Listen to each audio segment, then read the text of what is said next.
Hello BookTube, I have a Bell redemption. This is Weekly Reads. So I read 3 books over the course of this reading week, starting with the Bell redemption. Summer of Fire and Blood by Lyndal Roper.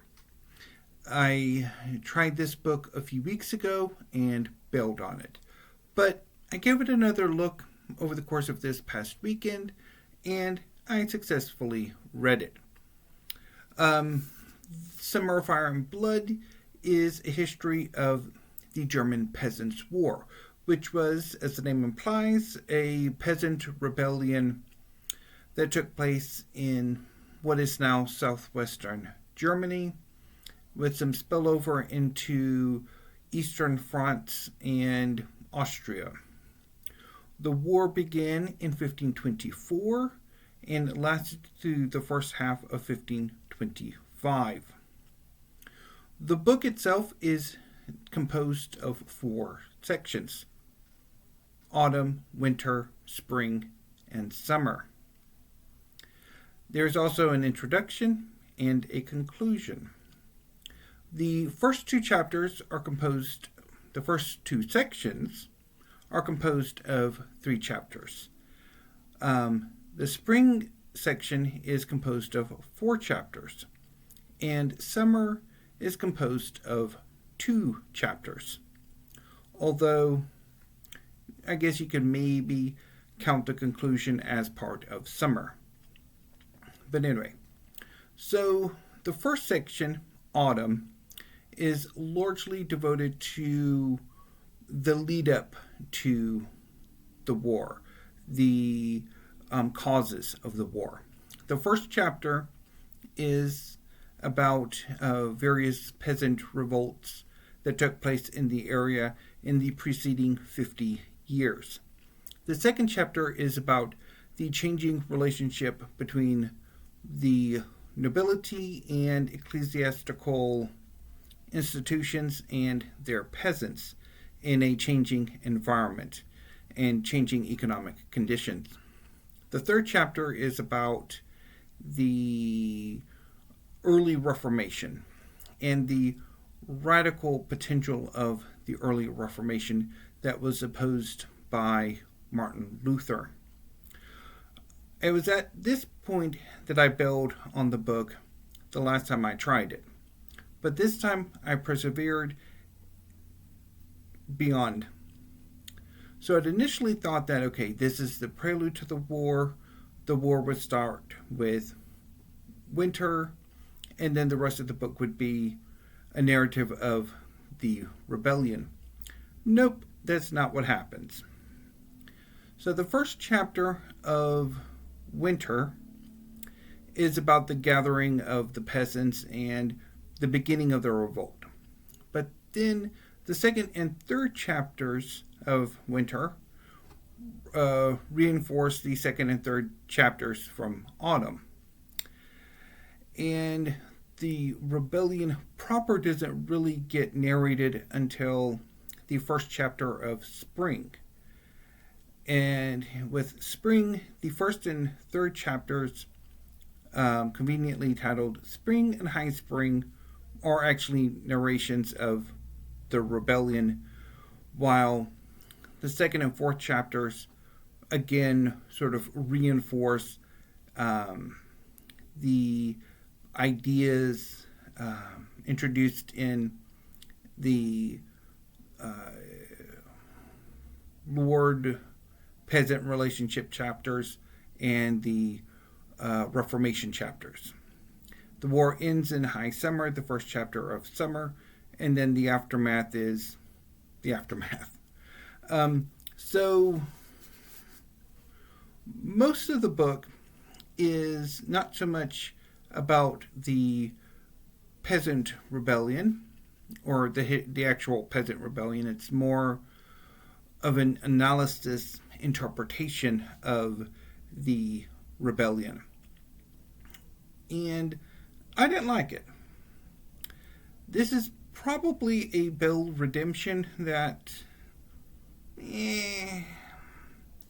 ultimately does not work for me. I'm happy that I managed to read it, to finish it, but I don't like Summer of Fire and Blood. It is too interested in analysis and interpretation and not nearly enough in the actual rebellion. To the point where I'm not entirely sure what the heck was going on, because more time was spent on how the early Reformation's radical potential was sort of scuttered by the rebellion and Martin Luther's sort of conservatism and authoritarianism. And so ultimately I was disappointed by this book. Not entirely, well, I'll just say that. So, done with that. So after Summer of Fire and Blood, I read Between Two Rivers by Moudhy Al-Rashid. This is a history of ancient Mesopotamia that has some similarities to an earlier history of the ancient Near East, Weaver, Scribes, and Kings by Amanda H. Padani. Both works look at the history of cuneiform writing, the usage of cuneiform writing as the sort of remit. And like Tutankhamun's Trumpet by Toby Wilkinson, Al-Rashid uses certain objects to spin off her history. So in Between Two Rivers, Al-Rashid focuses on a discovery from the 1920s in Ur. Leonard Woolley, an archaeologist, was excavating the Temple of Sin, the moon god, in Ur, and was excavating the palace of the End Priestess. And when he got to the layer that would correspond to the 600s BC, BCE, however the hell you want to put those date signifiers, he found that a number of those objects didn't quite match temporally, that they should have been in deeper layers. And he came to the conclusion that this storage space was in fact an early museum, and that this was a curated collection. Whether or not that's true is immaterial, but Al-Rashid does take this opportunity to use these various objects as a means to spin her history. So there's a mace head that she uses to spin a history of war during this period. Stylus and clay tablets to look into how scribes were taught, that sort of thing. Also throughout the book, Al-Rashid includes elements of memoir.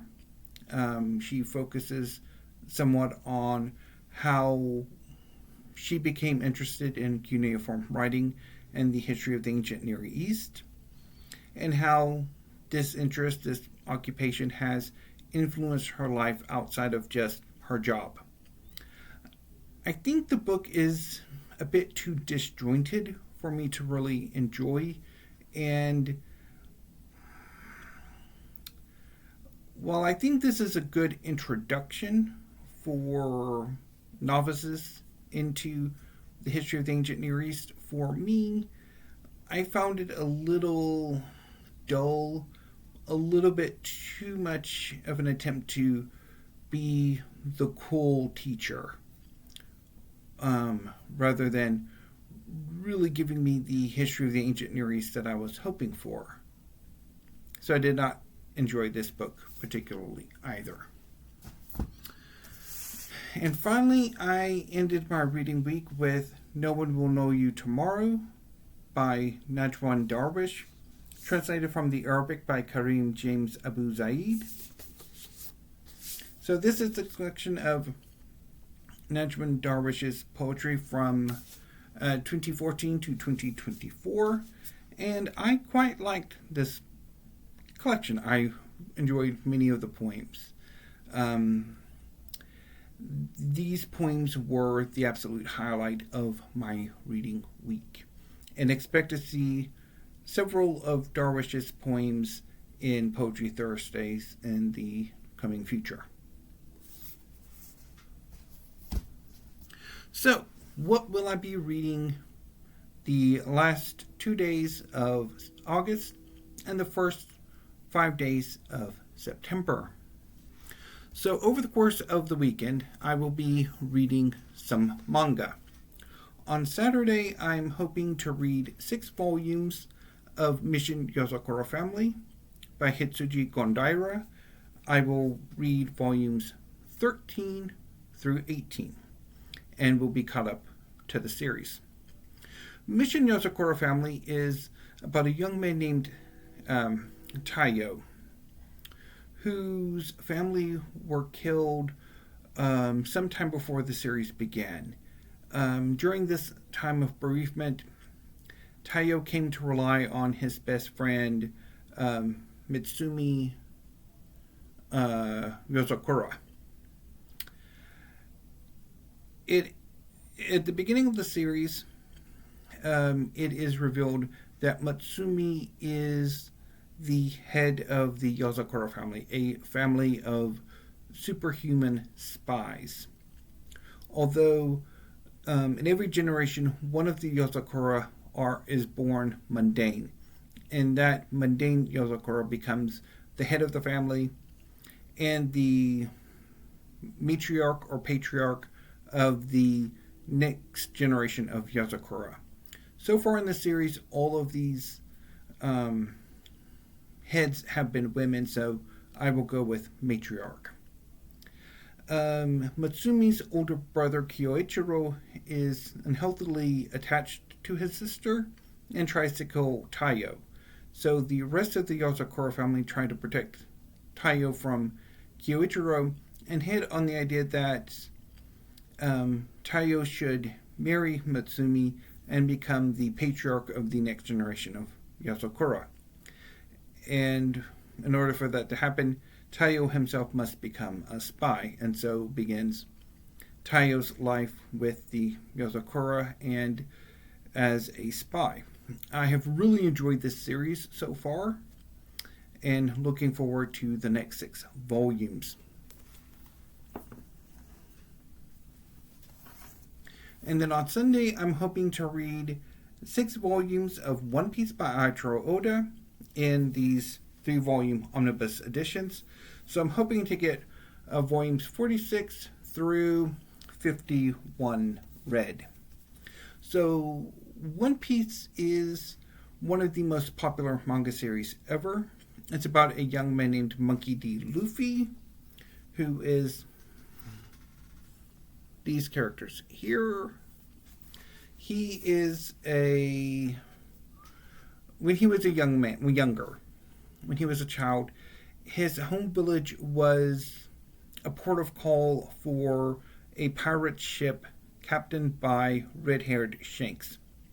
Luffy became something of a mascot for this pirate ship, and Luffy aspired to join them. And on the penultimate visit of the red-haired pirates to Luffy's hometown, Luffy ate a devil fruit, a fruit that grants magical abilities to those who eat it. And this allowed Luffy to take on rubber-like properties. He can become super stretchy. Think Mr. Fantastic from the Fantastic Four. 10 years later, Luffy himself leaves his hometown to become a pirate to search for the One Piece, a fabled treasure that will allow him to become king of the pirates. So Luffy goes out in search of a crew, gradually builds one of people who will become his friends and family, and they go on adventures, initially in Luffy's home region of the East Blue, before hitting out to the Grand Line and causing all sorts of chaos along the way. So that should cover my weekend. For the work week, I'm going to start with The Voyage of the Argo by Apollonius of Rhodes. And if I manage to get some more done, I will either move on to Frisk by Dennis Cooper, or reading some poetry by Sandro Penna, Within the Sweet Noise of Life, Flyover Country by Austin Smith, and Stars and Minds by Edward Field. So, one of that combination. I think that's how I will do it, but I will report back next week with weekly reads and tell you whether or not that worked out or not. So until I see you next week, BookTube, thank you, have a great evening and weekend, and stay safe.